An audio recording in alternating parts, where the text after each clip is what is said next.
আজকে বসলাম এই জন্য, পরিস্থিতি যা পত্রপত্রিকায় দেখছি, মানুষের মধ্যে দেখছি, তো মনে অনেকগুলো প্রশ্ন জেগেছে। সেই প্রশ্নগুলোর জবাব খুঁজে পাওয়ার জন্য আপনাদের সঙ্গে বসা। এই সরকার যখন গঠন হয় জুলাই অভ্যুত্থানের পরপরই আমি বিমানবন্দরে উপস্থিত হওয়ার 8 তারিখে, মনে আছে আপনাদের, সবার কাছে একটা আহ্বান জানিয়েছিলাম এবং আন্তরিকভাবেই বলেছিলাম। এটা কোনো রাজনৈতিক বক্তব্য বা এরকম যারা শুনছে শ্রোতা তোষণ বক্তব্য ছিল না। বলছিলাম যে এটা আমরা একটা পরিবার।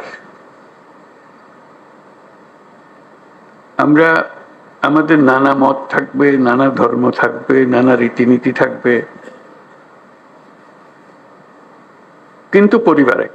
আমরা সবাই একই পরিবারের সদস্য, এটাতে জোর দিয়েছিলাম। আমাদের শত পার্থক্য সত্ত্বেও আমরা কারোর শত্রু নই, পরস্পরের শত্রু নই। আমরা এক জায়গাতে এক কাতারে ওইখানে চলে আসি যখন আমাদের জাতীয়তার প্রশ্ন আছে, আমাদের পরিচয়ের প্রশ্ন আছে। আমরা বাংলাদেশি, আমরা এক পরিবারের সদস্য।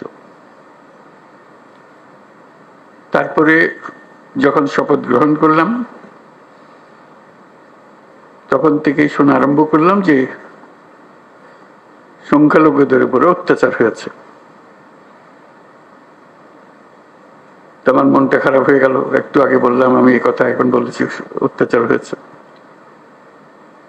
এর পরে আমি ঢাকেশ্বরী মন্দিরে গেলাম, আপনারা ছিলেন।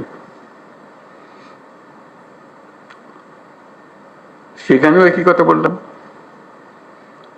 যে আমরা একই পরিবারের সদস্য, এবং বলছি যে আমরা অন্য সব দাবি দেওয়া বাদ দিলেও একটা দাবি আমাদের একদম পরিষ্কার, আমাদের সবার সমান অধিকার, বলার অধিকার, ধর্মের অধিকার, কাজকর্মের অধিকার, এবং সেটা আসছে আমাদের সংবিধান থেকে। নাগরিক হিসেবে আমাদের প্রাপ্য, এবং রাষ্ট্রের দায়িত্ব হলো এটা নিশ্চিত করা। এবং আমি আন্তরিকভাবেই বলার চেষ্টা করেছিলাম, যেহেতু রাষ্ট্রের দায়িত্ব এখন